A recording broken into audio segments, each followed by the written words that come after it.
नमस्ते दोस्तों, मैं हूं Yashwant Tiwari. Made device circle में आपका हार्दिक स्वागत है।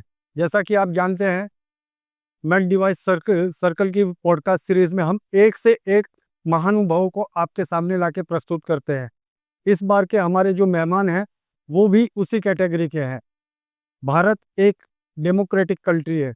यहाँ पे पॉलिटिकल सिस्टम जो है वो ब्यूरोक्रेटिक है, लेकिन आज के हमारे जो गेस्ट हैं वो डेमोक्रेटिक के साथ साथ टेक्नोक्रेट है। और वो जिस कंपनी को इस समय रिप्रेजेंट कर रहे हैं, जिस कंपनी के डायरेक्टर हैं, उस कंपनी का नाम है एनामोल। लेकिन उसके साथ साथ वो खुद भी एक अनमोल रत्न है। तो हार्दिक स्वागत कीजिए आज के अनमोल रत्न प्रियांक दशोरा जी का। प्रियांक जी, आपका हार्दिक स्वागत है। धन्यवाद जी। प्रियांक जी, आप अपने बारे में कुछ हमें बताइए, हमारे दर्शकों को, कि आपने क्या किया हुआ है, आपका बचपन कैसा था, आपने अपनी शिक्षा दीक्षा में क्या ग्रहण किया हुआ है और इस व्यापार में कैसे आए। अ, मेरा नाम वैसे प्रियांक दशोरा है। एनामोल लेबोरेटरीज प्राइवेट लिमिटेड हमारी कंपनी का नाम है। बचपन तो सर हमारा बहुत ही साधारण सा रहा है। हम बहुत ही मध्यम वर्ग परिवार से बिलोंग करते हैं, तो बचपन बहुत ही साधारण रहा। तो जैसे बड़े शहरों के बच्चे होते हैं कि एक्स्ट्रा करिकुलर एक्टिविटीज़ बहुत करते हैं, पढ़ाई में अव्वल होते हैं, तो हम उनमें से तो कुछ नहीं थे। हम बिल्कुल एवरेज स्टूडेंट, एवरेज लाइफ जी करके आगे बढ़े। बोईसर नाम से एक जगह है जो मुंबई से पास है, और वहीं पे हमारा जो बचपन गुज़रा है वो स्कूलिंग 12वीं तक हमने वहीं तक करी। फिर उसके बाद मैं गया बैंगलोर, क्योंकि मेरी ख़ास रुचि हमेशा से बायोटेक्नोलॉजी फ़ील्ड में रही थी, और पिताजी को हमेशा इसी फ़ील्ड में देखा है बचपन से। तो इसीलिए इस फ़ील्ड की रुचि को एक्सप्लोर करने के लिए मैंने सोचा कि हम बायोटेक्नोलॉजी का ही कोर्स आगे पढ़ाई करेंगे। तो बैंगलोर में बीएससी बायोटेक्नोलॉजी, जेनेटिक्स और बायोकेमिस्ट्री का एक कॉम्बिनेशन कोर्स था। तो मुझे लगा कि ये मेरे करियर के लिए एक राइट फिट हो सकता है, तो इसलिए मैंने वो वाला कोर्स ऑप्ट किया। और जैसे ही वो ख़त्म हुआ, फिर बाद में मन में असमंजस आने लगे कि क्या मुझे एमबीए करना चाहिए, क्योंकि दिशा तो हमारी बिल्कुल फिक्स थी कि मुझे आना बिज़नेस में ही था। लेकिन दूसरी तरफ ये भी था कि बीएससी का नॉलेज बहुत ही शैलो नॉलेज होता है, और हमें अगर इस फील्ड में सर्वाइव करना है तो हमें डीप नॉलेज में जाना ही चाहिए। तो इसीलिए फिर बाद में एमबीए को थोड़ा साइड ट्रैक करते हुए, और भारत की एक बहुत ही प्रसिद्ध और बहुत ही एजुकेटेड जो यूनिवर्सिटी है जिसका बहुत बड़ा नाम है, महाराजा सयाजीराव यूनिवर्सिटी ऑफ बड़ौदा। तो वहाँ पे मैंने एमएससी का एंट्रेंस एग्ज़ाम दिया। तो कई सारे बच्चों में बहुत ही मतलब सिलेक्शन परसेंटेज उसका बहुत कम होता है। तो उसमें लकीली मेरा परसेंटेज में नाम आ गया और सिलेक्शन हो गया, तो फिर वहाँ से मैंने एमएससी मेडिकल बायोटेक्नोलॉजी करी। और वो ख़त्म करने के बाद फिर मैं अपना सेल्स में मैंने अपना करियर शुरू किया। तो एक तोसो इंडिया की जो प्रीवियस कंपनी थी टेकओवर से पहले, लाइलैक मेडिकेयर प्राइवेट लिमिटेड के नाम से, उस कंपनी में मैंने एज़ अ सेल्समैन जॉइन किया, और साढ़े 4 साल तक मैं उस कंपनी में सेल्समैन था।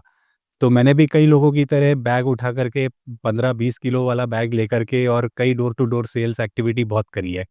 और ये सारे एक्टिविटी करने के पैरेलल ही मैंने एक एमबीए भी जॉइन कर लिया था नरसिम्हा मुंजी कॉलेज से। तो वहाँ से मैंने एंटरप्रेन्योरशिप डेवलपमेंट की एमबीए करी, और वहाँ से फिर जो एंटरप्रेन्योरशिप की जो जर्नी शुरू हुई, वो साढ़े 4 साल के बाद शुरू हुई। फिर मैंने अपने फादर के बिज़नेस को जॉइन किया। तो इस तरीके से मेरा आगमन हुआ एनामोल लैबोरेटरीज़ में। अच्छा, तो आपने सयाजी महाराज यूनिवर्सिटी से अपना ग्रेजुएशन किया हुआ है। जी, जी, आपको आपकी जानकारी के लिए बता दूं, हमारी इंडस्ट्री के बहुत बड़े बड़े महारथियों ने वहां से अपना ग्रेजुएशन या पोस्ट ग्रेजुएशन किया हुआ है। जी, और रिसेंटली एक अभी आपने देखा होगा ऑपरेशन सिंदूर, जी, वहाँ की जो कर्नल कुरैशी थी ना, जी। वो भी वहीं की है। आई अंडरस्टैंड, और उनके जो क्लासमेट थे वो हमारे टीचर थे, तो मैंने उन्हीं के ओके। लैब में अपना डिसर्टेशन कंप्लीट किया है। वाह, great great doctor great. Devesh, अगर आप सुन रहे हैं तो उन्हीं की लैब से मैं पास आउट हूँ। तो I am very grateful to the department कि उन्होंने हमारे भारत को और स्पेशली आईवीडी इंडस्ट्री को इतने सारे लीडर्स दिए। बिल्कुल सही बात है, सही बात है। अच्छा, हमारी इंडस्ट्री ऐसे तो बहुत बड़ी है और बहुत बढ़िया भी है। और इंडस्ट्री में आजकल देख रहे हैं कि हम लोग बहुत सारे सोशल मीडिया प्लेटफॉर्म हो गए, जिनमें से एक सबसे सक्रिय प्लेटफॉर्म है व्हाट्सएप ग्रुप। व्हाट्सएप ग्रुप में हम लोग लगभग देखा करते हैं ना, एक प्रश्न लोगों को सबसे ज्यादा विचलित करता है। वो प्रश्न है कि सेकंड जनरेशन एंटरप्रेन्योर इस बिजनेस में, अपने फादर के बिजनेस में आना नहीं चाहता है।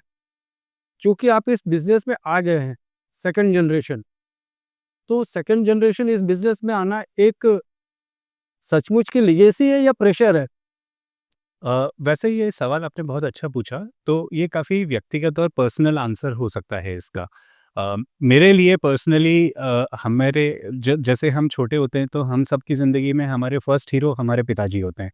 तो जो हम अपने पिताजी को करते हुए देखते हैं वो हमारा फर्स्ट करियर चॉइस हमेशा होता है।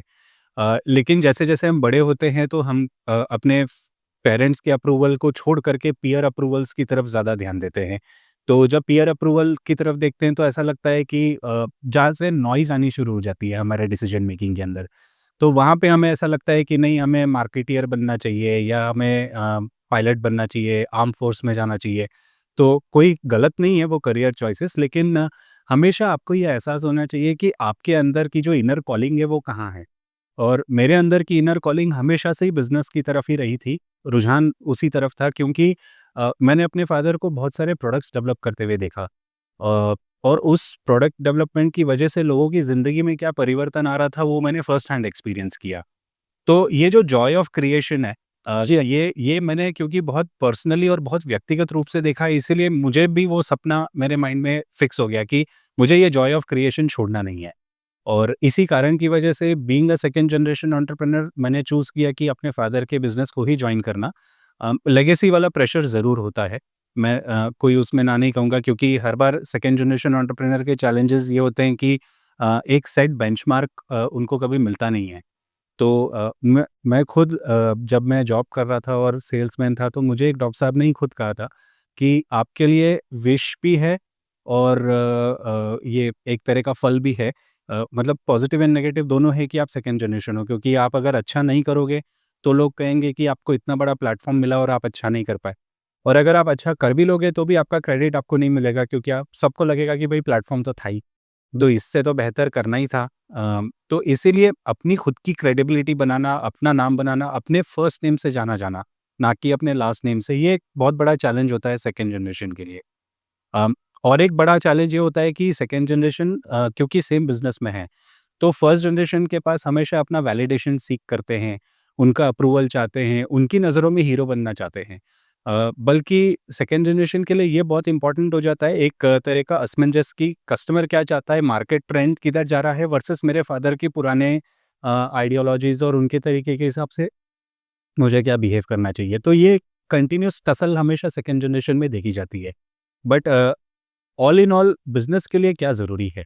That is more important question. Correct, correct. और जो कि बिज़नेस के ग्रोथ के लिए और फ्यूचर एक्सपेंशन प्लान्स के लिए जो सबसे ज़्यादा ज़रूरी है, वो तरीका, वो आइडिया हमेशा विन करता है।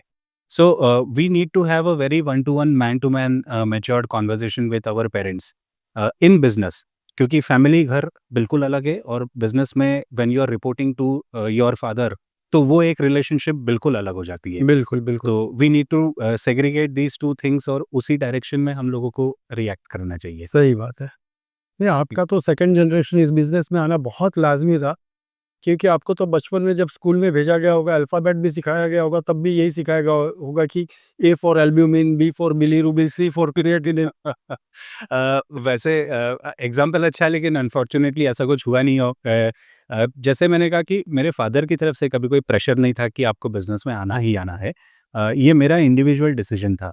और हमेशा अपने फ़ादर को जीतता हुआ देखना और उनके स्ट्रगल्स, जो लाइफ़स्टाइल हमने पहले जिए और वर्सेस जो उन्होंने कमाया अपनी ज़िंदगी में, वो itself is a source of inspiration for many people. तो ग्रेट, मैं भी उनमें से ही हूँ, उस भीड़ का हिस्सा हूँ जो इस इंस्पिरेशन से मोटिवेट हुए। बिल्कुल। चलिए, अब हम थोड़े बहुत महत्वपूर्ण प्रश्नों की ओर प्रस्थान करते हैं। जी। जो उसमें से सबसे बर्निंग टॉपिक तो नहीं कहूँगा, सबसे महत्वपूर्ण चीज़ है जिस सेगमेंट में आप फ्लरिश कर रहे हैं और जिस सेगमेंट को हमारी इंडस्ट्री शायद इग्नोर करती है, और वो 3 लेटर वाला वर्ड है। 3 लेटर वर्ड वाला सुन के आप एक्साइट मत हो जाना, क्योंकि 3 लेटर वाले स्टेटमेंट में सबसे पहले दिमाग में कुछ और ही आ जाता है। बिल्कुल। हमारा 3 लेटर वाला वर्ड जो है वो है ओईएम। ये ओईएम क्या होता है? वैसे सर हमारे ज़िंदगी में ओईएम ही पहला 3 लेटर वर्ड आता है। ओके। बट ओईएम एक शॉर्ट फॉर्म है, इसका फुल फॉर्म है ओरिजिनल इक्विपमेंट मैन्युफैक्चरर। तो ये एक टर्मिनोलॉजी यूज़ की गई है टू एक्सप्लेन द फिनोमिना, जहाँ पर एक बड़ी ब्रांड अगर अपना प्रोडक्ट बनाना चाहती है तो उस प्रोडक्ट का 100% मैन्युफैक्चरिंग वो अपने फैक्ट्री में या इन हाउस नहीं करती है। वो उसके कई हिस्से कंपोनेंट्स एसकेयूज़ को वो आउटसोर्स कर देती है दूसरे मैन्युफैक्चरर्स को। तो जब कोई दूसरा मैन्युफैक्चरर किसी एक्सवाईजेड ब्रांड के लिए अपनी फैक्ट्री में उसका मैन्युफैक्चरिंग करता है, इस फिनोमिना को हम ओईएम कहते हैं। ओके। तो रिएजेंट जैसे हम इक्विपमेंट और रिएजेंट ये 2 हमारे सेगमेंट्स हैं आईवीडी इंडस्ट्री के। तो इक्विपमेंट में अगर यदि हम स्पेयर्स बना रहे हैं या फिर हम किसी ब्रांड का असेंबली हमारे यहाँ पे कर रहे हैं, हमारी यूनिट में कर रहे हैं, तो that qualifies as an OEM business. Okay. और रिएजेंट में हम लोग कभी या तो हम लोग सेमी फिनिश्ड फॉर्मुलेशंस बल्क के रूप में अगर किसी दूसरे ब्रांड को दें या फिर हम किसी दूसरे ब्रांड के लिए फिनिश किट्स या बॉटलिंग वगैरह करके उसको लेबलिंग करके सेकेंडरी टर्शरी पैकेजिंग खुद अपने एंड पे करें। तो ये एक्टिविटी को हमारी इंडस्ट्री में ओईएम कहा जाता है। ओके। अच्छा प्रियांक जी, ये ओईएम बिजनेस में जब डिस्ट्रीब्यूटर जिसे कहते हैं या तो ब्रांड ओनर के लिए एक सही कारण क्या होना चाहिए कि वो ओईएम मैन्युफैक्चरर के पास से अपना प्रोडक्ट मैन्युफैक्चर करवा के ले? ओके। देखिए ब्रांड ओनर बन जाना बहुत आसान है हमारी इंडस्ट्री में बिकॉज़ टेक्निकली ब्रांड को सेटअप करने के लिए बहुत बड़ा इन्वेस्टमेंट नहीं चाहिए होता। केवल एक डिज़ाइन, एक बॉक्स की मैन्युफैक्चरिंग या आउटसोर्सिंग करके उसको बॉक्स बनवाने होते हैं या अपने पैकेजिंग मटेरियल को अपने ब्रांड के हिसाब से डिज़ाइन करना होता है। सो अगर आप ट्रेडिशनली देखें हमारी इंडस्ट्री में जो लोग ओईएम ब्रांड चालू करते हैं वो उनका बैकग्राउंड क्या रहा। So what we have understood is कि कई बार हमारी इंडस्ट्री में लोग, जैसे मैंने अपना करियर एज ए सेल्समैन शुरू किया, जी हाँ। तो कई सारे लोग हमारी इंडस्ट्री में एज अ करियर सेल्समैन की तरह शुरू करते हैं और 15-20 साल के ग्रोथ के बाद में एक अच्छी पोजीशन, एक अच्छे लेवल पे चले जाते हैं। जब वो इस अच्छी पोजीशन या लेवल पे चले जाते हैं तो कई बार उनको एक तरह का वैक्यूम महसूस होता है क्योंकि इंडस्ट्री बहुत पोजीशन बहुत नैरो हो चुकी है। तो now they are not employable in any other industry, या तो फिर रिकॉग्निशन और मोटिवेशन कोई रहता नहीं है to continue with the job. तो इस बैकग्राउंड के लोग जो हैं ये ज़्यादातर अपना ब्रांड, अपना बिजनेस शुरू करते हैं। ओके। या फिर कई बार आपने देखा होगा कि लोग सर्विस इंडस्ट्री या एप्लीकेशन स्पेशलिस्ट के पोजीशन से ज्वाइन करते हैं और वो प्रमोट होते नेशनल हेड या एशिया पैसिफिक लेवल तक चले जाते हैं। तो इस तरह के बैकग्राउंड से आए हुए लोग भी बहुत फ्रीक्वेंटली अपना ओईएम बिजनेस अपना ओईएम ब्रांड शुरू करना चाहते हैं, सो टू से। बट ओईएम को शुरू करने के लिए जो बिल्कुल सही मानसिकता जिसकी आवश्यकता है, the correct mindset is you have to always think कि what additional you are doing for the customer. तो हमारी पैथोलॉजी लेबोरेटरी का जो बिजनेस है, we are here to give dependable reports to the patients. ये हमारी क्वालिटी रिपोर्ट्स। जी, जी। यस। सो रिपोर्ट्स जिसके ऊपर क्लिनिशियंस, फिजिशियंस, डॉक्टर्स उस पे भरोसा कर सके और जो लाइन ऑफ ट्रीटमेंट है या जो भी आगे मेडिकल डिसीजन मेकिंग है, उसमें ये रिपोर्ट का बहुत बड़ा योगदान होता है। सही बात। So this is our primary responsibility as manufacturers और ब्रांड ओनर्स और डिस्ट्रीब्यूटर्स, हम सब इंडस्ट्री के कलेक्टिवली ये एक बहुत बड़ी रिस्पॉन्सिबिलिटी है। तो हम कोई भी बिज़नेस ओ कोई भी ब्रांड ओईएम का शुरू करें, we should always keep this as a fundamental foundation कि हम कोई ऐसा प्रोडक्ट, कोई ऐसी सर्विस नहीं ऑफ़र करें जिसकी वजह से एक डिपेंडेबल डायग्नोसिस नहीं अचीव हो पाए। Okay. So this should be the first and the right mindset जिसकी वजह से कंपनीज़ या ब्रांड्स को ओईएम शुरू कर देना चाहिए। Okay. Because normally what people think कि मैं फलानी जगह से एक्स प्रोडक्ट ले लूँ और कहीं और से वाई प्रोडक्ट ले लूँगा और अपना एक बास्केट पूरा करके वो कस्टमर्स को ऑफ़र कर दूँगा। So if I'm selling for some XYZ brand, why don't I sell for my own brand? तो ये एक जनरल साइकोलॉजी लोगों में हमने देखी है। That is not the correct starting point, I would say. The starting point is how well can you add more value to the pathology lab so that his report generation is faster, easier and more reliable. Okay. So that should be the first mindset. Priyank ji, OEM brand को जब build कर रहे होते हैं, develop कर रहे होते हैं, तो उसमें पूरी प्रोडक्ट रेंज लेने का महत्व क्या होता है? या सिंगल प्रोडक्ट, जैसे कि मान लीजिए एक सेगमेंट है बायोकेमिस्ट्री, उसमें अगर ब्रांड ओनर या डिस्ट्रीब्यूटर सिर्फ 2 प्रोडक्ट ले ले कि ग्लूकोज और क्रिएटिनिन ले लेते हैं, वो एक्स कंपनी से मैन्युफैक्चर करवा लेंगे और कई यूरिक एसिड और यूरिया एसजीओटीपीटी कई दूसरी मैन्युफैक्चरर से मैन्युफैक्चर करवा लेंगे। तो इसका थोड़ा महत्व समझाइए हमें, हमारे दर्शकों को। ये आपने बहुत सही पॉइंट पकड़ा है। देखिए जो हमने एक्सपीरियंस किया है कि हर ब्रांड ओनर जब एक ओईएम ब्रांड शुरू करता है, तो एक फिक्स्ड माइंडसेट के साथ वो शुरू करता है। तो कई लोगों का माइंडसेट ये होता है, वो जो उनके पिछले करियर जो हमने पहले डिस्कस किया था कि सेल्स बैकग्राउंड से है या सर्विस बैकग्राउंड से, एप्लीकेशन बैकग्राउंड से। तो कई लोगों का ये बैकग्राउंड होता है कि एक 100 टू 200 कस्टमर्स का एक फिक्स्ड पॉकेट होता है हर किसी के पास में। तो जब ऐसा व्यक्ति अपना खुद का ब्रांड लॉन्च करता है मार्केट के अंदर, तो हिज फर्स्ट प्रायोरिटी इज कि मैं ये 100-200 वाला जो मेरा पॉकेट है, इस पॉकेट के अंदर मैं सबसे पहले अपना ब्रांड एस्टेब्लिश करूं। तो यहाँ पर लोगों की आइडियोलॉजी ये होती है कि मैं बायोकेमिस्ट्री भी इस जो पॉकेट में मैं ही सप्लाई करूं, माइक्रोबायोलॉजी भी मैं सप्लाई करूं, मॉलिक्यूलर भी मैं सप्लाई करूं, हिमेटोलॉजी भी मैं करूं, रैपिड भी मैं ही करूं। सो जिसको हम कहते हैं साधारण भाषा में कि पिन से एरोप्लेन तक सब कुछ मैं ही सप्लाई करूं। So their growth strategy is always to add more product portfolio okay. in the same customer segment, in the same customer pocket. तो ये एक हॉरिजॉन्टल स्ट्रैटेजी जिसको हम लोग कहते हैं कि आप प्रोडक्ट पोर्टफोलियो को इंक्रीज करते जाइए।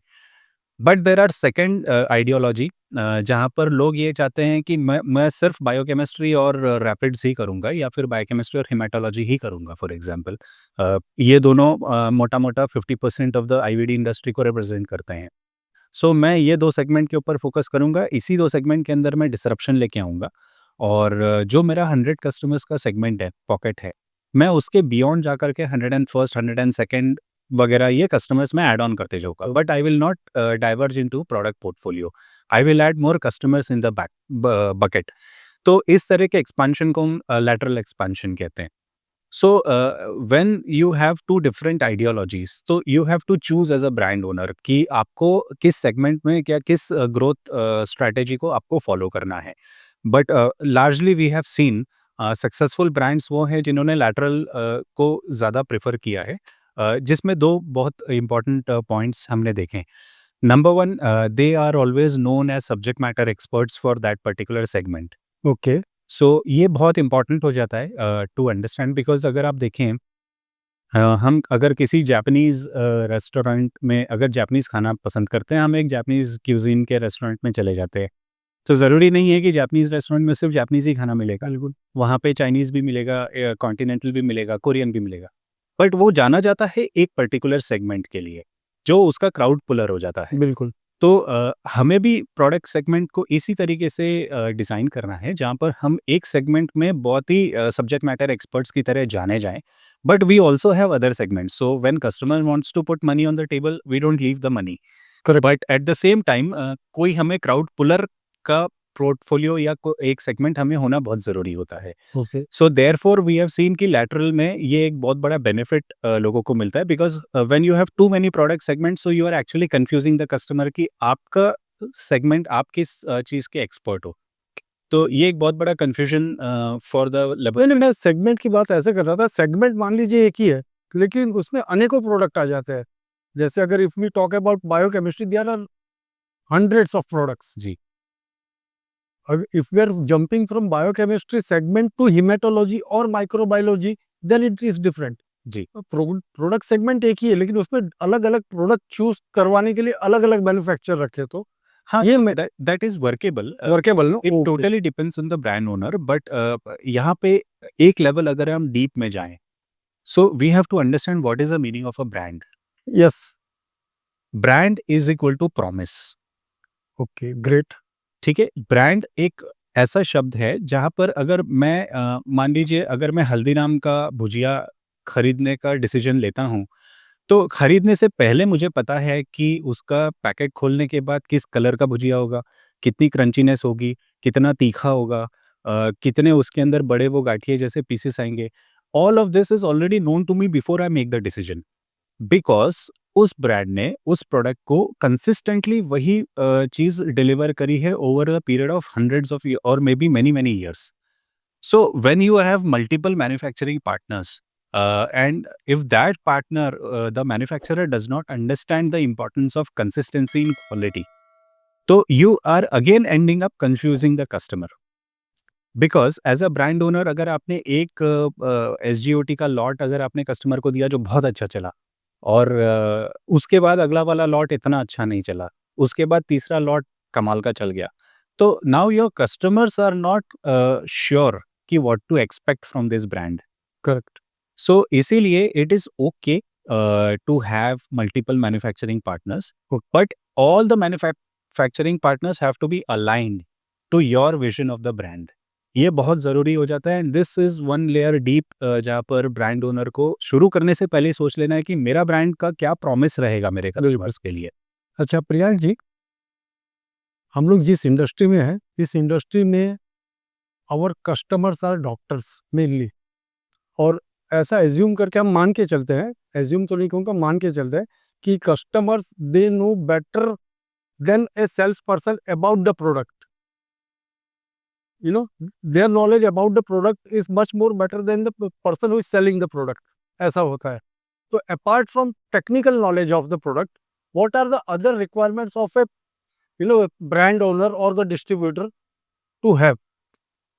जी, ये एक बहुत इम्पोर्टेंट क्वेश्चन है। देखिए इट इज़ ट्रू कि we are selling to MD pathologist and they are one of the most educated people of the customers available. तो हम जैसे डॉक्टर को भगवान का रूप भी कहते हैं। जी। But we have to understand कि जो कस्टमर और कंज्यूमर अलग-अलग है। बिल्कुल। यहाँ पर कस्टमर ज़रूर एक पैथोलॉजिस्ट हो सकता है, लेकिन consumer is actually a lab technician correct. And lab technicians may और may not know everything about the product. Very true. तो हमें अगर एजुकेट करना है तो we have to keep in mind कि हमें पैथोलॉजिस्ट के लेवल पे भी एजुकेट करना है और लैब टेक्नीशियन के लेवल पे भी जाकर के उतना ही सटीक, उतना ही क्लैरिटी से एजुकेट करना है। So yes, technical knowledge is very very important. But apart from that, because आप यहाँ पर एक ब्रांड क्रिएट कर रहे हैं, so it is not sufficient कि आप केवल एक टेक्निकल ज्ञान लेकर के मार्केट में आ जाएँ और you don't know anything about branding. So you need to understand what is a brand, how a brand is established, brand establishment के लिए कितना समय लगता है, किस तरह की एक्टिविटीज़ करनी होती है to set up a brand. तो ये एक नॉलेज सेगमेंट किस तरह की एक्टिविटीज करनी होती है to establish a brand? Okay. देखिए ब्रांड जो है अगर आप ट्रेडिशनली हिस्ट्री देखें बिजनेस की तो earlier when those businesses which had big capital were very easy in the market to succeed. तो फैक्ट्री सेटअप करना या फिर एक बड़ा कैपिटल एम्पायर लगाना तो उसके लिए बहुत सारा पैसा लगता था। बट लेटली अगर आपने ट्रेंड देखा होगा तो एयरबीएनबी जैसे बिजनेसेस आए, फेसबुक जैसे बिजनेसेस आए, ऊबर जैसे बिजनेसेस आए जिनके पास बहुत बड़ा कैपिटल इंटेंसिव मॉडल नहीं था, but yet they became the largest players in their market. तो उसका रीज़न था कि दे हैड गुड कनेक्ट्स। सो जो ट्रेंड हुआ शिफ्ट वो कैपिटल से लगा करके कनेक्शन पे शिफ्ट हुआ। और अब हम जिस दौर में जी रहे हैं यहाँ पर ना आपका कैपिटल इम्पोर्टेंट है, ना आपके कनेक्शंस इम्पोर्टेंट है। यहाँ पर सबसे इम्पोर्टेंट है कंटेंट। बिल्कुल। सो जब आप एक ब्रांड एस्टैब्लिश कर रहे हैं तो वी नीड टू अंडरस्टैंड कि हम अपने ब्रांड को पॉपुलराइज करने के लिए हमारे टारगेट कस्टमर के लिए इंटरेस्टिंग कंटेंट कैसे बना सकते हैं। Correct. Now this is one of the most important criterias for setting up a brand. Secondly, we need to first finalize what is our brand ideology, what is our brand vision, what is our brand personality, what is our brand communications. तो ये सारी शुरुआत, ये सारा genesis तब आता है जब व्हेन द ओनर और the brand owner is very clear कि मुझे मार्केट में किस तरह का ब्रांड चाहिए। I will give you an example. There are three automobile cars, Mercedes है, बीएमडब्ल्यू है और ऑडी है। इन तीनों के बारे में सुन के आपके दिमाग में एक अलग पिक्चर क्रिएट होती है, राइट? मर्सिडीज के बारे में पिक्चर क्रिएट होती है कि it is luxury, it will give you a status. But BMW के बारे में पिक्चर क्रिएट होती है कि it is a good for driving pleasure. तो दोनों के बीच में डिफरेंस ये है कि Mercedes is for a back seat person, where BMW is for a front seat person. लेकिन जब ऑडी के बारे में सोचते हैं तो हम इन दोनों के बारे में नहीं सोचते। हम सोचते हैं कि it is technologically very superior. Correct. So इसीलिए उसका आपने देखा होगा वॉरस्प्रंग टेक्निक जो हाँ। जर्मन में लिखा होता है, तो वो इसी आइडियोलॉजी को दर्शाता है कि the brand is very very clear कि वो क्या कम्युनिकेट करना चाहता है अपने ऑडियंस को। तीनों ही एक ही सेगमेंट है, तीनों ही लग्जरी कार्स है और तीनों ही हाई प्राइस पे बेचने के लिए और एचएनआईज़ को अट्रैक्ट करने के लिए है। But the way they position themselves are very different. Correct. So इसी तरीके से हम इस लेसन्स को हम लोग आईवीडी इंडस्ट्री में भी अप्लाई कर सकते हैं कि हम जब अपना ब्रांड मार्केट में लॉन्च करना चाहते हैं, how do we separate ourselves from the crowd? True. So that depends on कि आपका ब्रांड का विजन क्या है। So apart from technicality, branding is one subject जो हर किसी को जानना और पढ़ना चाहिए। And the second is finance, because initial stage of business में your financial decisions are the most important decisions जो आपको मेक और ब्रेक पे लेके आते हैं। सही बात। So, according to one survey of McKinsey, I remember 70% of the businesses are bound to fail by, I think, 2030 or 2040, as per that survey. Out of which 50% of the businesses have not even started yet. ओहो। Okay. तो आप देखें, for a brand the longevity और profit longevity is very low. Okay. अगर हम traditional companies को देखें तो एक प्रोडक्ट उन्होंने कितने साल तक बेचा और प्रॉफिट कमाया। बिल्कुल।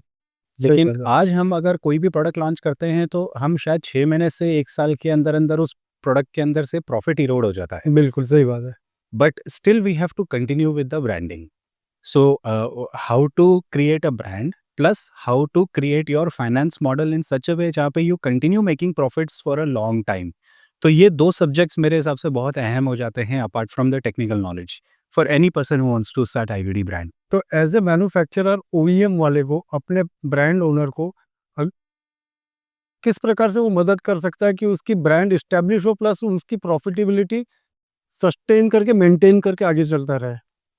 ओके, तो जैसे मैन्युफैक्चरर का इसमें एक बहुत बड़ा क्रूशियल रोल होता है। हाँ। यहाँ पर manufacturer is not only supplier of reagent या इक्विपमेंट। ओके। यहाँ पर manufacturer is a collaborative partner. यहाँ पर manufacturer is also a business coach. तो यहाँ पर manufacturer is also somebody who is a guide और अ मेंटोर जो मार्गदर्शन दे कि इस दिशा में आपको जाना चाहिए। This is something that you need to offer to the customers, customer. The laboratories. और जो ब्रांड ओनर और मैन्युफैक्चरर का विजन अगर अलाइन नहीं है तो then it will lead to a failed brand creation. तो ब्रांड को स्टार्ट करना बहुत आसान है लेकिन उसको सस्टेन करना और उसको आगे बढ़ा करके और एक ब्रांड के अंदर कन्वर्ट कर देना, वो अपने आप में एक बहुत बड़ा दूसरा बॉल गेम है। बिल्कुल, बिल्कुल। So manufacturer is not only limited to the supply of the product. तो इसमें इन शॉर्ट यही कहना चाहेंगे कि अगर कोई डिस्ट्रीब्यूटर जो एग्जिस्टिंग बिज़नेस कर रहा है और उसका बिज़नेस अच्छा चल रहा है दूसरे ब्रांड से, मैन्युफैक्चरर से लेकर के उसकी ओरिजिनल ब्रांड को बेचना। अगर वो साथ में अपना ब्रांड एस्टेब्लिश करना चाहता है, तो वो ओईएम पार्टनर ऐसा ढूँढे जहाँ से उसको वो गाइडेंस कर सके और चलता रहे प्लस उसकी घर की दाल-रोटी वो एग्जिस्टिंग बिज़नेस से चलती रहे। आँख बंद करके कूद ना जाए ओईएम के बिज़नेस में। फॉर एन एग्ज़ाम्पल कोई सर्विस इंजीनियर है, किसी ने 12 साल, 15 साल कहीं सर्विस की नौकरी की, वो ओईएम के बिज़नेस में कूद जाए क्योंकि उसने सुना कि ब्रांड एक बार एस्टेब्लिश हो गया तो जीवन बन जाएगा। वैसे सर देखिए हमारा जो आईवीडी इंडस्ट्री में ये कुछ चीज़ें हमने कॉमन देखी है कि किसी XYZ ब्रांड कोई जोग्राफिकल टेरिटरी में प्रेजेंट नहीं है तो कई बार एक डीलर नेटवर्क या एक कोई सर्विस पर्सनल जैसे वो उस ब्रांड को उस टेरिटरी में इंट्रोड्यूस करता है, उसको पॉपुलराइज करता है, उसकी काफ़ी सेल हो जाती है वहाँ पे। So when the brand sees growth and brand wants to 2x and 3x the growth, yes. तो ब्रांड क्या करता है इस डिस्ट्रीब्यूटर की जगह पे दूसरे डिस्ट्रीब्यूटर को अपॉइंट करना शुरू कर देता है, ओके। Just like him. तो यहाँ पर डिस्ट्रीब्यूटर फील्स चीटेड। हाँ। या फिर कई बार ऐसा होता है कि ब्रांड का एक टेरिटरी रेस्ट्रिक्शन होता है कि फलाने जगह पे आप नहीं सेल कर सकते। बिल्कुल। So that also is limiting to the growth of the distributor, क्योंकि डिस्ट्रीब्यूटर चाहता है कि मेरा तो बिजनेस ग्रो होना चाहिए बिल्कुल, या एक एस्पिरेशन होता है कि मेरा बिजनेस स्पीड से ग्रो होना चाहिए। करेक्ट। तो ये 2-3 कुछ कॉमन रीजंस होते हैं जहाँ से लोग अपना ओईएम ब्रांड शुरू करना प्रेफर करते हैं, because when they have their own brand everything is there in their control. Control. True. तो ये it is very easy to enter and launch a brand, but it is very difficult to make that brand a successful brand. Correct. यही हम बार-बार कहते हैं। तो it is okay to start a brand, but you have to understand कि आपके brand शुरू करने के पीछे का जो बेसिक्स है, जो फंडामेंटल्स हैं, वो क्या है? Are you starting a brand because you are feeling greedy about growth और मनी? और are you starting a brand because you want to add value to your target customer? Correct. जो कि आपका प्रिंसिपल ब्रांड जिसको आप supply कर रहे हैं वो नहीं उस चीज़ से अलाइन्ड है।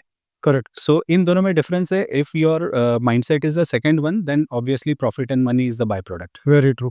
प्रियांक जी, जी। ऐसा देखा गया कि जब ओईएम का कोई नया प्रोडक्ट मार्केट में आता है तो इनिशियल लेवल पे उसको काफ़ी रिजेक्शंस का सामना करना पड़ता है। तो ऐसा क्यों होता है? राइट। जब भी हम एक नया ब्रांड शुरू करते हैं हाँ। तो who is the face of the brand? The product is not the face of the brand, the brand owner is the face of the brand. Okay. तो जब ब्रांड ओनर ही ब्रांड का फेस बन जाता है तो for every brand to exist and the customers to buy, brand के पीछे एक ट्रस्ट फैक्टर होना बहुत ज़रूरी है। So the customers should have a trust on the brand कि जब मैं इस ब्रांड को खरीदूंगा तो मुझे ये फलाना फलाना डिलीवरेबल्स मिलेगा।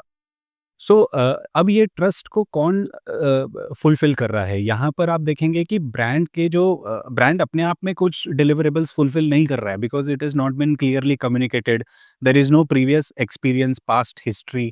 तो यहाँ पर brand owner becomes the face of the brand. True. तो जब ब्रांड ओनर फेस बन जाता है तो यहाँ पर थोड़ा सा ट्रस्ट डगमगा जाता है, because now the customers are not sure कि अगर मैं इनसे ले लूंगा तो क्या ये 10-15 साल तक एग्जिस्ट करेंगे, या फिर क्या ये मेरे को कंसिस्टेंटली यही डिलीवरेबल्स दे पाएंगे जो कि फर्स्ट टाइम इन्होंने ऑफर किया है। Everybody is very excited when they want to launch. तो बहुत सारा ओवर कमिट कर देते हैं, बहुत सारा कैपिटल फंसा देते हैं, या बहुत सारी चीज़ें वो अननेसेसरी कर लेते हैं जिसको हम कहते हैं cosmetic features of the brand. तो ये चीज़ों की तरफ जब कस्टमर्स को ऐसा पता लगता है कि when the intent is not to add value to my service, when the intent is to make money, तो जब ये कस्टमर्स को दिखने लगता है तो that actually reduces the trust factor, और इसी कारण की वजह से नए ब्रांड को चांस मिलना बड़ा मुश्किल हो जाता है। बट एंड सेकंड उसका एक रीज़न ये भी है कि actually new brands target to the wrong customers. तो जब आप देखेंगे देयर आर डिफरेंट, यहाँ पे मैं एक साइमन सिनेक की बात को याद करता हूँ, that there are always 3-4 categories of customers. First category are called as innovators, जहाँ पे वो आपको पहला मौका, पहला चांस वो आपको देना चाहते हैं। रीज़न बीइंग कि उनको आपकी सक्सेस में उनकी खुद की सक्सेस दिखाई देती है। So that is an emotional decision. Then comes is early adopters, जहाँ पर वो इनोवेटर्स को देख करके डिसीजन लेते हैं कि यार इनोवेटर ने ले लिया डिसीजन तो मैं भी इस ब्रांड को एक बार ट्राई करके देखता हूँ। देन कम्स लेट अडैप्टर्स, जहाँ पर इनको एक सफिशिएंट प्रूफ ऑफ कॉन्सेप्ट चाहिए होता है कि ये डिलीवर करेगा, ये ब्रांड डिलीवर करेगा। So then only they will buy. And then comes late movers, में टेक्निकल वर्ड भूल गया, but they are the ones who buy only when there is no other option left. Okay, okay. So as a brand owner, जब भी हम नया brand market में launch करते हैं, we have to first target the innovators, not target the easy buyers. So easy buyers मतलब जिनके साथ मेरा रिलेशन अच्छा है, जो मेरे कहने पे चले जाते हैं। सो अक्सर हमने देखा है कि यूजुअली यही होता ही है। जी, जब लोग अपना नया ब्रांड लेके आते हैं तो सबसे पहले उन्हें ही टारगेट करते हैं जिनके साथ उनके पर्सनल रिलेशन अच्छे होते हैं। Correct, they do not do the study of the customers, correct, types correct, types of the customer. Correct. They look at the relationship and ease in selling. So एक कहावत है जिसको हम कहते हैं low hanging fruits. Low hanging fruits. Correct. तो low hanging fruits की तरफ अगर हम ध्यान देंगे तो we will always end up selling to the wrong customer. Very true. हमें एक्चुअली राइट कस्टमर को टारगेट करने के लिए वी हैव टू अंडरस्टैंड कि कौन सा कस्टमर इमोशनली अटैच हो सकता है हमारे प्रोडक्ट या हमारी सर्विस से। बिल्कुल, बिल्कुल। क्योंकि हमारी सक्सेस में वो अपनी खुद की सक्सेस देखते बिल्कुल, हैं। बिल्कुल। So when we target those kind of people, initial success हमारी थोड़ी इजी हो जाती है, and that becomes our so to say go to market strategy, या फर्स्ट 1000 कस्टमर्स या फर्स्ट 100 कस्टमर्स, जो भी टेक्निकल टर्मिनोलॉजी है, but they are the once.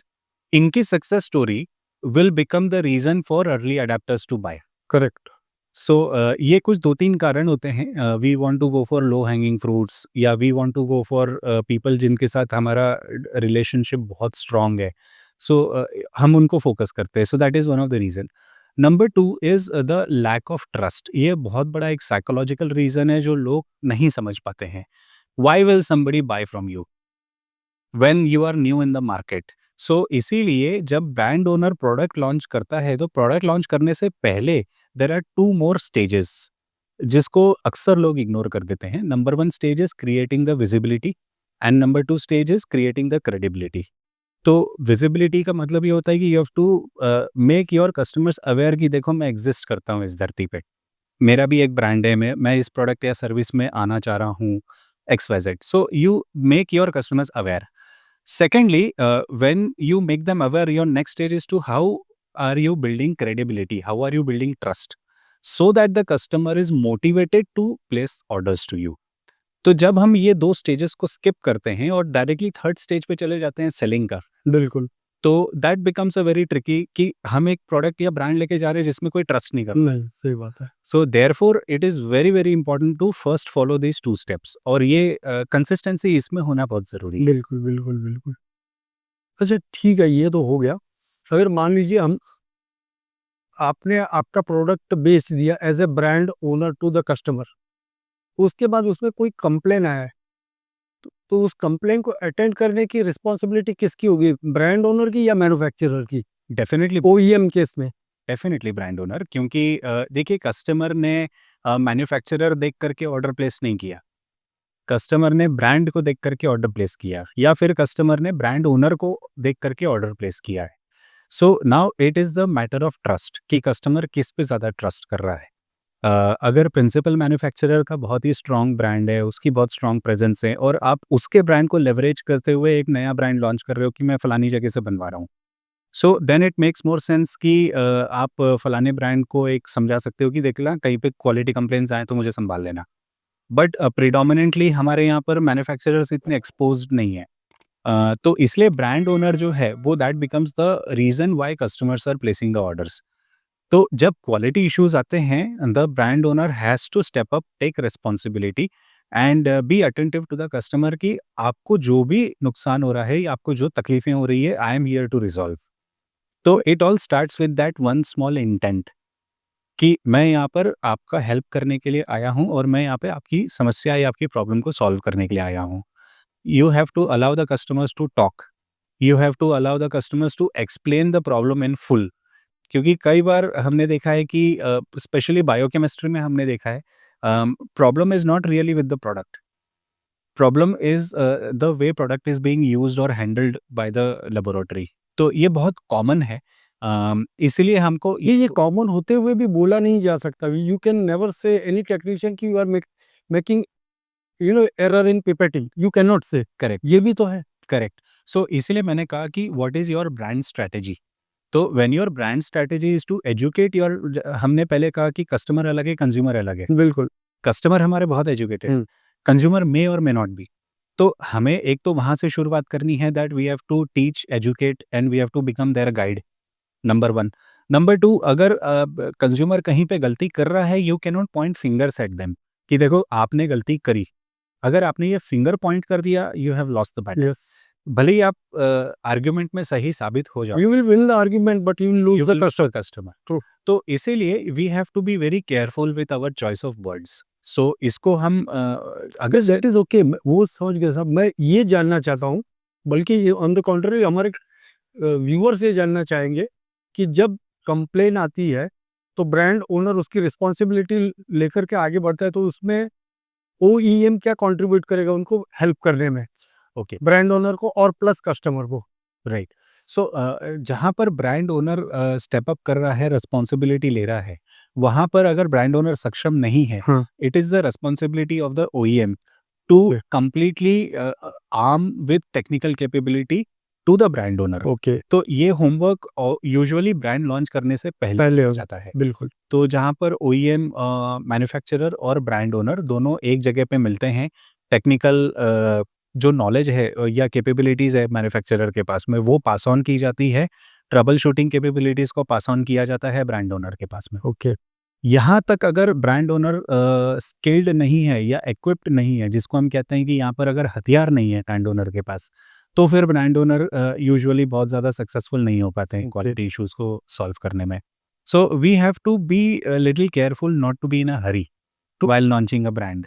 नहीं तो ये चीज इंपॉर्टेंट हो गई कि when you are launching any product in market, specially in diagnostic industry, you should have very good product knowledge. Second thing, service. जी service should not be a name of a department, it should be an intention. जी जी True। जी, absolutely. तीसरी चीज, आपके पास service backup ना हो तो भी आप ओईएम बिजनेस शुरू कर सकते हैं ब्रांड ओनर बन के? देखिए, इसका आंसर येस भी है, नो भी है। येस इसलिए है because you have to come up with a complete solution. You can not just come up with a product. True. तो जब आप एक कंप्लीट सॉल्यूशन की बात करेंगे तो उसके अंदर प्रोडक्ट सर्विस, आपका डिलीवरी टाइम और आपके ट्रबल शूटिंग कैपेबिलिटीज़, ये सब कुछ उसका कॉम्बिनेशन का हिस्सा हो जाता है। नो इसका आंसर इसलिए है because it is not necessary कि अगर आप ये नहीं करेंगे तो आप ब्रांड ही लॉन्च नहीं कर सकते। इट ऑल डिपेंड्स ऑन कि जब ये एक ब्रांड क्रिएशन की जो एक्सरसाइज होती है वो एक्चुअली में ब्रांड ओनर और मैन्युफैक्चरर का को क्रिएशन होता है। इट इज़ नॉट ओनली कि ब्रांड ओनर ने डिसाइड कर दिया कि भाई मुझे फलानी ब्रांड नहीं बेचना, मुझे अब मेरा खुद का शुरू करना है। और मैन्युफैक्चरर कह देगा कि हाँ जी, हमारे पास तो एक सप्लायर है जी, आप कोरल फाइल दे दीजिए, हम वहाँ से बनवा लेंगे और आपकी बॉक्स में डाल के आपको दे देंगे। सो इट्स, जैसे मैंने कहा, easy to start a brand but very difficult to maintain a brand. तो जब हम एक को-क्रिएशन करते हैं, तो को-क्रिएशन का हिस्सा ये हो जाता है कि what is the deal that you are offering to the consumer. True. So अगर आपके डील के हिस्से में service is a very important element, तो आप उसके बगैर बिल्कुल शुरू मत कीजिए। बट कई बार ऐसे भी हो सकता है कि your target consumer may not need that service का रिक्वायरमेंट, या उसका परसेंटेज हो सकता है बहुत ही मिनिस्किल परसेंटेज होगा। तो वो आप शायद इन हाउस ना भी रखें, वो आप किसी एक थर्ड आउटसोर्स पार्टी कर को लो। आउटसोर्स कर लें। सो इट डिपेंड्स कि what you are offering in the deal. Okay. तो आपका deal has to be more valuable rather than the brand. Correct, correct. So in short there जब association होता है ओईएम प्लस ब्रांड ओनर का, it is a very, very 7 जन्मों का संबंध होता है, इस सब प्रकार का होता है क्या ये? इन अ वे यस, क्योंकि अगर ब्रांड ओनर को क्लैरिटी अगर नहीं है कि मेरा ब्रांड विजन क्या होना चाहिए, बिल्कुल, मेरी ब्रांड पर्सनैलिटी क्या होनी चाहिए, सही बात या फिर मेरे ब्रांड कम्युनिकेशंस किस तरीके से होने चाहिए, है। Then it is the job of the OEM manufacturer तो to educate help him, him, या टू एजुकेट हिम एंड को create the brand. Co-create, correct. So यहाँ पर मैं वर्ड को क्रिएशन का बिल्कुल, यूज़ बिल्कुल, करूँ। That is the key word in this this is association. Right, and okay, it has to align with the visions and the value systems of the manufacturer also. True, true, true, that goes without saying. Yes, क्योंकि किसी भी डब्बे में कोई भी product ले लेना बहुत आसान होता है, हाँ, हाँ, बट वो brand, it is the responsibility of the OEM manufacturer to ensure that the brand survives in the market. True, it is true. Not the responsibility of the brand owner अकेला। प्रियांक जी, जब हम लोग ओईएम के business में होते हैं तो सबसे बढ़िया प्रैक्टिसेस क्या होती है कि उसके पैकेजिंग मटेरियल को या ब्रांडिंग को सब लेकर के चला जाए? So you are talking about कि ब्रांड क्रिएशन करने का जो प्रोसेस है, हाँ, पैकेजिंग मटेरियल के लेकर के, तो what should best the best practices, हर चीज़ प्रैक्टिस। में एक एथिकल प्रैक्टिस का स्टैंडर्ड होता है कि below that it is degrade और अनएथिकल। ओके, तो स्टैंडर्ड प्रैक्टिस क्या होनी चाहिए ओईएम बिज़नेस के प्रोसेस में between the OEM and brand owner? Okay. देखिए, when we have to sell the product, हमें नेचर ऑफ द प्रोडक्ट के बारे में पहले जानना बहुत ज़रूरी है। बायोकेमिस्ट्री के काफ़ी सारे प्रोडक्ट 2 टू 8 डिग्री वाले प्रोडक्ट्स होते हैं। So when we talk about 2 to 8 degree, तो एक particular thickness of the box के नीचे हम नहीं जा सकते, क्योंकि उसका वेट वो नहीं ले पाएगा बॉक्स। सो वो एक बहुत इंपॉर्टेंट डिसीजन मेकिंग पॉइंट हो जाता है।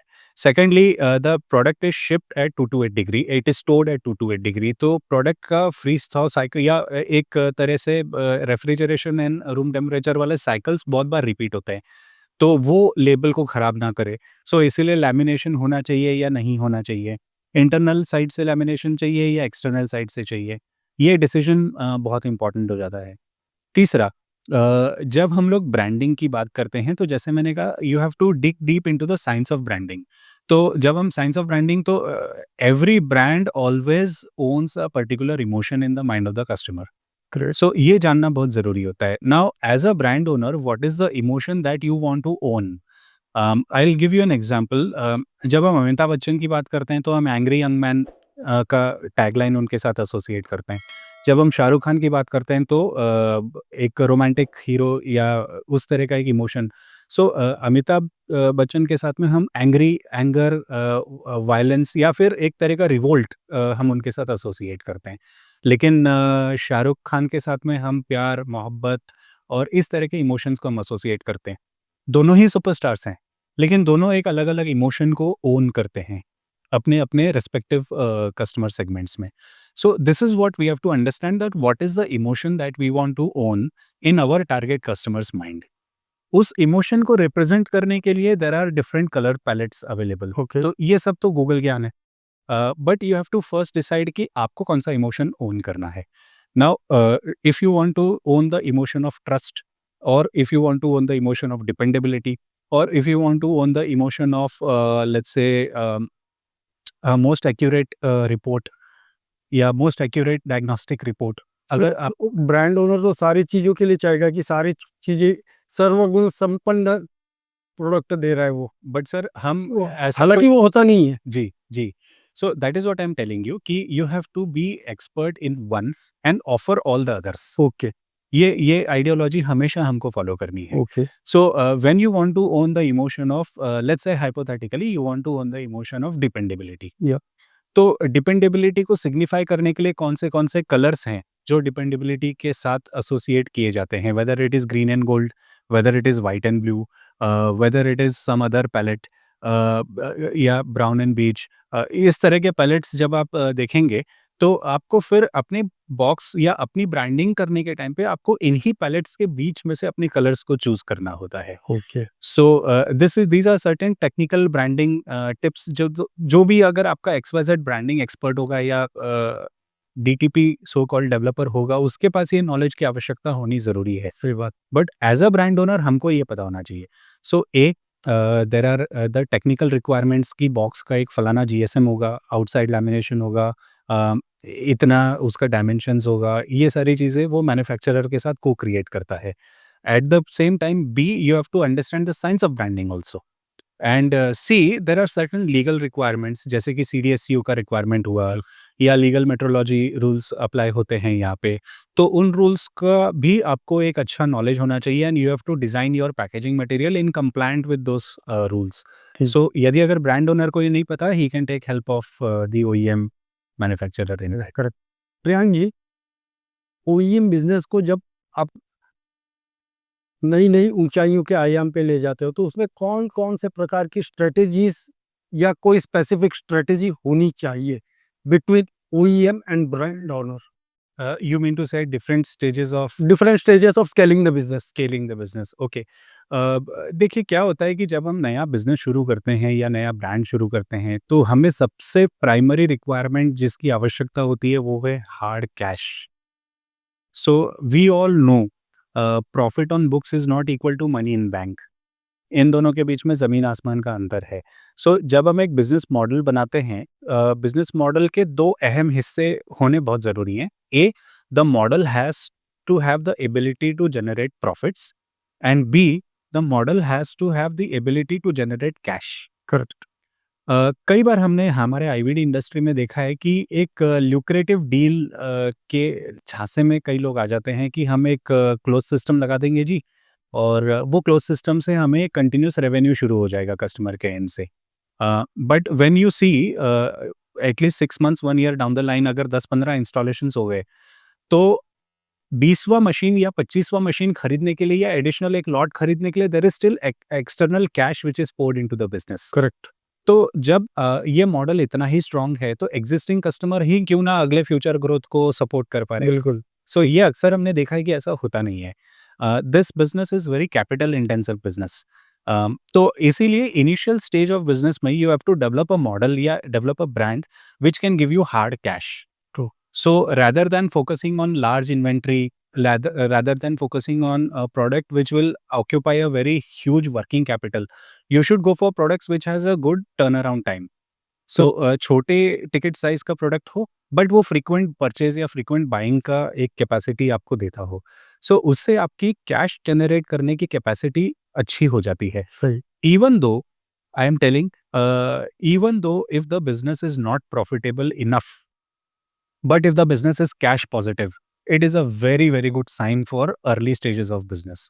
Okay. बट जब आप ये स्टेज क्रॉस कर जाते हैं, जब आपके पास एक इनफ सरप्लस है कैश का, then that is a stage where you have to focus more on the profitability aspect of business. Correct. तो यहाँ पर आप वो सेगमेंट्स या वो प्रोडक्ट्स के ऊपर आप फोकस करें जहाँ से आपकी प्रॉफिटेबिलिटी इंक्रीज हो, जहाँ पे सर्टेन अमाउंट ऑफ निश हो, कुछ एक मोनोपोली हो, जहाँ पर कंपटीशन आपको इतना ईज़िली रिप्लेस नहीं कर सकता। So in short you become an irreplaceable in the minds of the customer.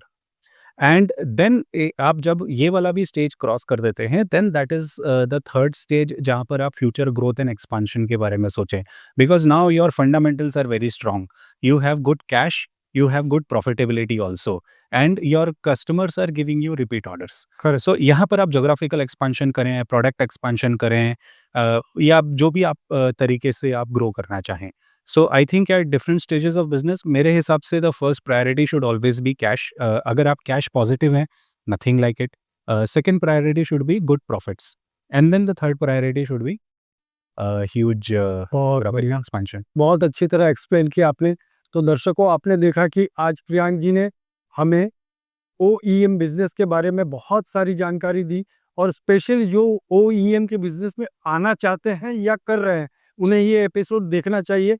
अगर आप देख रहे हैं और आपके पहचान के कोई मित्र हैं जो ओईएम बिजनेस में आना चाहते हैं या कर रहे हैं, तो उन्हें आप रिकमेंड कीजिए कि ये वो स्पेशली ये पॉडकास्ट जरूर देखें। उन्होंने हमें बताया कि ब्रांड का साइंस क्या होता है, ओईएम बिजनेस में आने के लिए किस किस विशेष कारणों से किस मानसिकता के साथ आना चाहिए, माइंडसेट क्या होना चाहिए, उसमें सर्विस का महत्व क्या होना चाहिए, ये सारी चीज़ें उन्होंने बताए। आप जिस कंपनी को रिप्रेजेंट करते हैं उस कंपनी का नाम है एनामोल। आप इतने अनमोल तो हैं ही, लेकिन एनामोल का मतलब क्या होता है? Anamol is a short form of analysis of molecules. So analysis से एना आया और मॉलिक्यूल्स से मॉल आया। बढ़िया। ये हमारी एक आइडियोलॉजी को रिप्रेजेंट करता है कि डायग्नोस्टिक्स में हमने कई बार ऐसा देखा है कि there are very few original manufacturers, because कई बार लोग बल्क में या सेमी फिनिश्ड कंडीशंस में प्रोडक्ट लेते हैं और उसको फिनिश कंडीशंस में रिफिल करते हैं, कट पैक करते हैं, ये सारी चीज़ें करते हैं। सो हम we are actually having the original formulations for many of our products. Okay. So इस बात को रिप्रेजेंट करने के लिए, इसलिए आपने देखा होगा हमारा टैगलाइन भी है the original makers. Yes yes yes. तो ये इसी बात को रिप्रेजेंट करता है कि we are in love with science and we love developing products. So उस चीज़ के लिए एनालिसिस ऑफ मॉलिक्यूल्स का हमने तोड़ निकाल करके उसको एनामोल का नाम दिया कंपनी को। बढ़िया बढ़िया। अच्छा, आपने एज ए डायरेक्टर एनामोल में कब चार्ज लिया, और चार्ज लेने के बाद उसमें कौन कौन से चार चांद लगाए? वैसे देखा जाए तो मैं एज अ डायरेक्टर कंपनी में कभी ज्वाइन नहीं हुआ था। जैसे मैंने lilac as a salesman join किया था, तो मैंने एनामोल भी एज अ सेल्समैन ही ज्वाइन किया था, and I earned my way back to the director. But जब मैं बिजनेस में आया था तो we were facing different type of challenges. यहाँ पर brand acceptance was not a challenge, यहाँ पे चैलेंज था कि it was a over crowded market. Biochemistry में इतने सारे प्लेयर्स हैं हमारी आईवीडी इंडस्ट्री में, that it is very difficult to stand out. Profits are eroding day by day, credit period बढ़ता ही जा रहा है, we did not know what is our true manufacturing cost. तो ये सारी चीज़ों की वजह से we had no idea that what should be the right price point जिसको हमें ऑफर करना चाहिए हमारे कस्टमर्स को। So when I took over and when I realised कि ये सारी चीज़ें होती है, एंड नोबडी टोल्ड मी कि देखो ये हमारे चैलेंजेस हैं। But as an entrepreneur you are always curious कि आप ग्रो नहीं कर रहे हैं तो क्यों नहीं कर रहे हैं। तो मुझे जैसे धीरू भाई अंबानी का एक स्टेटमेंट यहाँ पे याद आता है कि managers are always told what to do, entrepreneurs will always figure out what to do. तो मैंने खुद ये फिगर आउट किया कि हमारे बिजनेस के क्या चैलेंजेस हैं, and then I started creating innovative business models जहाँ पे हम कस्टमर्स के लिए इररिप्लेसेबल होने लगे। और innovation in business model, finding our true cost of manufacturing, finding our right overheads, deciding the right selling prices, selecting और qualifying the right kind of customers जिनको हमारे products या हमारे offerings की value है. So those are the areas where I started working, and God has been kind. Priyank ji, जी। आपने आज OEM business के बारे में हमारे दर्शकों को बहुत सारी चीज़ें बताई। हालांकि मैं भी नहीं जानता था, मुझे भी जानने मिला। आपका खूब खूब धन्यवाद। मैं चाहता हूं कि हमारे युवा पीढ़ी के दर्शकों को, या तो ओईएम बिजनेस करने वालों को या जो करने में रुचि रखते हैं, उनको एक बढ़िया सा संदेश दे दीजिए, ताकि OEM business as a segment बढ़ाया जा सके। अगर आप ओईएम को शुरू करना चाहते हैं तो हमारा सबसे बड़ा सजेशन यही रहता है that always start with the right intention. अगर आप इस इरादे से शुरू करना चाह रहे हैं कि मैं क्विक प्रॉफिट बना लूँ या क्विक डील मेरे हाथ में ले लूँ या एक क्विक पॉकेट को मैं कंट्रोल करना शुरू कर दूँ, so I think that is probably the wrong reason to start. Always start with the reason कि how can I add more value to the customer, how can I create more dependable reports. So ये बहुत ज़रूरी हो जाता है। Secondly we have to understand that brand creation is a 10 to 15 year game. Brand ऐसा नहीं है कि आपने 1 साल 2 साल के अंदर एस्टैब्लिश कर दिया और लोग आपको पहचानने लग गए। सो लोग आपको पहचानेंगे because you are more visible in the market, but आपका ट्रस्ट फैक्टर तब तक डेवलप नहीं होगा जब तक कि आप कंसिस्टेंटली वैल्यू एडिशन नहीं दे रहे हैं। So never shy away from creating good content जो आपके कस्टमर्स के लिए वैल्यूएबल हो। Never shy away from maybe you know avoiding the temptations. So कई बार हमने देखा कि एक छोटा-मोटा डील आ जाता है, 1 करोड़ 2 करोड़ का एक छोटा डील आ जाता है, तो उस टेम्पटेशन में हम ना जाएँ। जो हमारा कोर प्रोडक्ट स्ट्रैटेजी है, जो हमारे कोर कस्टमर स्ट्रैटेजी है, हम उसी को स्टिक करके चलें and always, always, always be more consistent and have patience because it is a long term game. Priyank ji, आज आप हमारे बीच आए, आपने अपने कीमती समय में से हमें समय दिया, हमारे दर्शकों के लिए बहुत सारी जानकारियाँ दी। हम आपका आभार व्यक्त करते हैं और उम्मीद करते हैं कि अगली बार आए तो अब हमारे दर्शकों को पहले से इंटरेस्टिंग बना के रखें कि वो ओईएम के बारे में हमें क्वेश्चन भेजें और वो क्वेश्चन हम आपको पूछें। और धन्यवाद। और मैं आपका आभार व्यक्त करता हूँ कि आपने हमें कंसिडर किया कि हम अपनी आइडियोलॉजीज़, हमारी विचार धारा और हमारे जो लर्निंग एक्सपीरियंसेस है वो हम सबके साथ शेयर कर सकें। So big thank you to you. Thank you Priyansh ji, this is mad device moment, thank you very much for joining us.